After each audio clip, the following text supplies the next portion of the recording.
Hi there, everyone, and welcome to Paper Wishes Weekly Webisodes. I'm Sarah Newman, and I'm so happy you're joining me for this episode of Saturday with Sara. Today we're exploring the Grow with Love collection from our friends at Graphic 45, and I'm really excited to show this one to you. So let's get into it. I'm going to move aside this package of embellishments just for now so that we can start with the 8x8 collection pack. Now this contains 24 sheets, and you can see little swatches of them down here below, but it's always fun to take a closer look and flip through the collection itself. So let's take a look. Now you've got 3 each of 8 double-sided papers. Some will have all over designs like you can see here. Then there are also some sheets with cutouts like this one here. Everything is in a bright, cheerful, really sunshiny color palette. And of course, these are all designed to work together perfectly. I love with these cutouts, you've got something for the front of your card and something for the inside too. Look at those, just really sweet, really cheerful. So that's the collection pack. Now you've also got a set of rub-ons. There are 2 sheets in this package. I'll pull them both out here so you can see. Again, everything is coordinating. So you have the watering cans, you've got the garden gate, you've got some nice sentiments and some floral elements on this sheet. Then on this one, you have some really interesting background elements and some silhouette images on there too. Now with this package, you will have instructions here on the back, which you can see. Of course, I'll share some hints and tips and do a little demo for you. Also in this package, you do have a little applicator to do your transferring. Now back to that fun package of ephemera that I whisked away earlier. Well, this contains 55 images, and I didn't pull them all out of the package, but I did pull out some of them so that you can get a little look at what's included. So again, you've got floral elements, butterflies, birdhouses, and sentiments. These have a really nice sturdy quality to them, but they're not super bulky, which is great if you like to mail your cards through the post. So lots of elements here. Everything is, of course, totally designed to coordinate perfectly to make it easy to create your cards. This is a really fun collection to work with, and I am excited to explore the creative possibilities with you. I'm really glad you're here today, so come play with us. This card is a great example of how easily a design can come together with some pattern papers and scene setting ephemera. Now I knew for my card that I wanted to use these 2 green tone-on-tone pattern papers. I just thought they were so pretty. So I've covered the front of my card with this green pattern design. You can see here. I just think that is so much fun. And then I added a center section of a second green pattern paper, which is this one right here. Now on my card, between the 2 pattern papers, I've used a white cardstock mat. Now this is just to give some visual space between the 2 designs. So you can see how they look if they're just glued one on top of the other.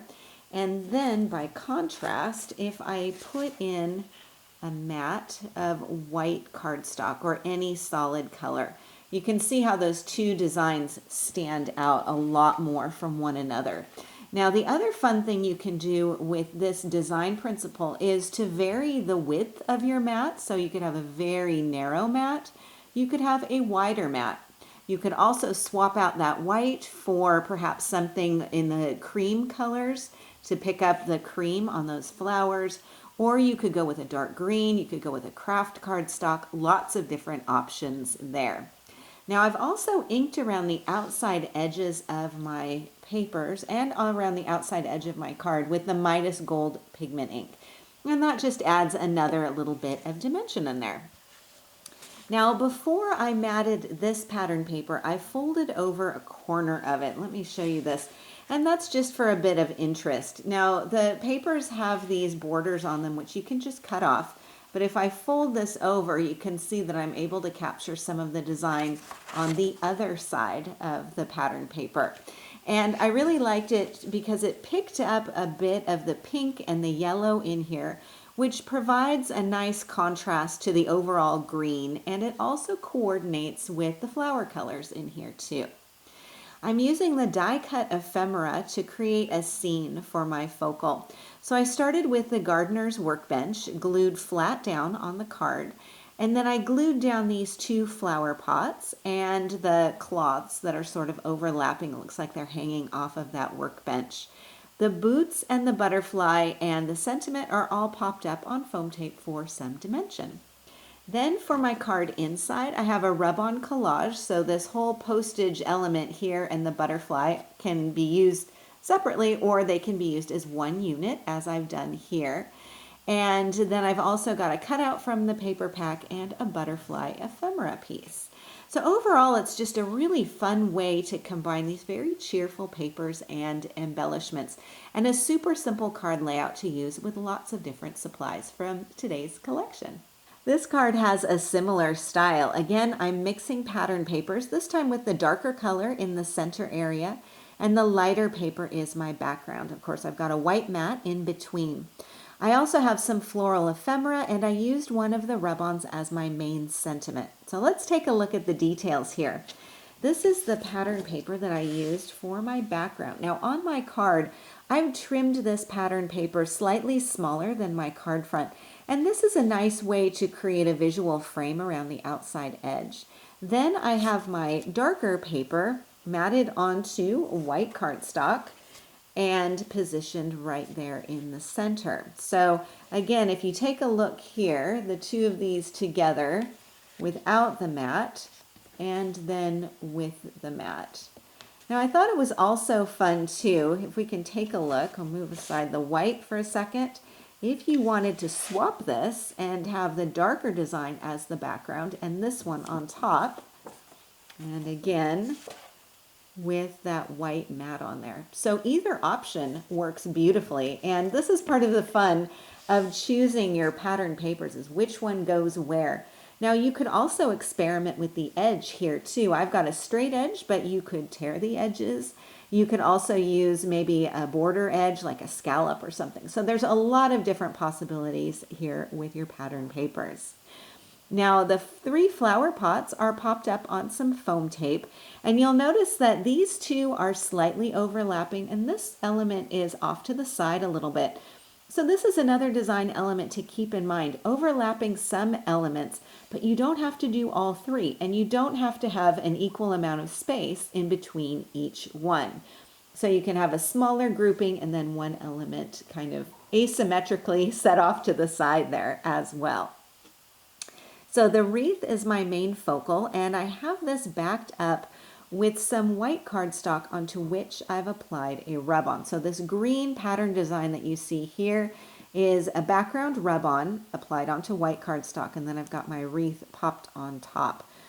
By itself, I thought the rub-on was just a little bit too high contrast for my design, so I put some white vellum on top, which mutes it back a bit. Even though this is a really soft and sort of gentle design, it just was a hair too much of a contrast, I thought. So this is a great tip to keep in mind. Your white vellum is magic for stuff like this, for muting back any of your pattern papers or any of your pattern designs. Then I've got my banner, which is a rub-on sentiment. This is on white cardstock. I die cut it into this banner shape, and I have to show you these dies. These are new to me dies from hot off the press, and this is the banner shape that I used. But take a look. So these are the 8 labels for your greetings, and I can tell this is a set I'm going to be using a lot. Now, of course, you've got project ideas on the back here. These are the dies that I already use a lot. So the square and the scalloped circle and rectangle and the oval. So those are always out on my work surface, but I think this is going to be one that is never put away either. So the 8 labels for your greetings, and that's what I've used right here, just fit perfectly. Okay, so let's talk about rub-ons here. And I know I've demonstrated this quite a lot, but it's always good for a little refresher. Now with the rub-ons that you have in this collection, Some really beautiful designs, and a lot that can be used in combination with one another, or you can cut them apart to use them separately. So for example, with this design here, actually pretty much everything on this sheet, you could apply this all as one unit, or you could snip things apart and have the sentiment and the butterfly, or maybe the butterfly and this image together. So you can really choose. When you're cutting these apart though, use your scissors and keep the two layers together until you get to the point when you are ready to apply it to your surface. So you can see here I've got these two elements together. And then I'm just going to position this down here right onto my plain white cardstock. I'm going to fold up a little corner of this piece here so I have something to grab onto, and just smooth this down. Now you've got an applicator in the package, so you've got something that you can apply your rub-on with, and you're just going to use a firm but gentle burnishing motion. So just want to make sure that you've got all of that image transferred. And I like to really go around the edges and make sure all of those little details are transferring. Now you can use this applicator. You can also use a bone folder if you want to, or if you're like me and you have a lot of rub-ons, you may have a nice collection of applicator tools in your stash. I think I've got about 40 of them somewhere. So whatever is easier for you to use. Okay, so then what I'm going to do is just gently and carefully peel this up from one corner, kind of walk it around to make sure that I've got everything transferred. If there's something that isn't transferring, I can pop this back down and continue burnishing. But I think I've got it, and I have a really beautiful little bouquet all ready to go. Now I could use this as my focal. I could add some additional elements on top if I wanted to. So there's a lot that you can do with those too. Then for the card inside, I also have another rub-on. So I've got this chair, and I love how it's got this watercolor background on there. I think that's really pretty. To go along, I have a sentiment from the paper pack. So let me show you another card here. This one is also using rub-on as a card focal. So the boots and the watering can come together as one unit, and then I've added this little butterfly rub-on separately. I applied them all to white cardstock and then die cut this into a circle using, of course, my favorite nested circle dies. So I've got a layer of nested circle with the scallop design and then the straight as well. And I've just glued these right on top. Now here I've also used some plain vellum to ghost back some of this pattern paper. So let's have a look here at the papers I'm using. And this is the yellow that I've covered the front of my card with. I absolutely love this design. And then I've got this floral piece that goes right on top.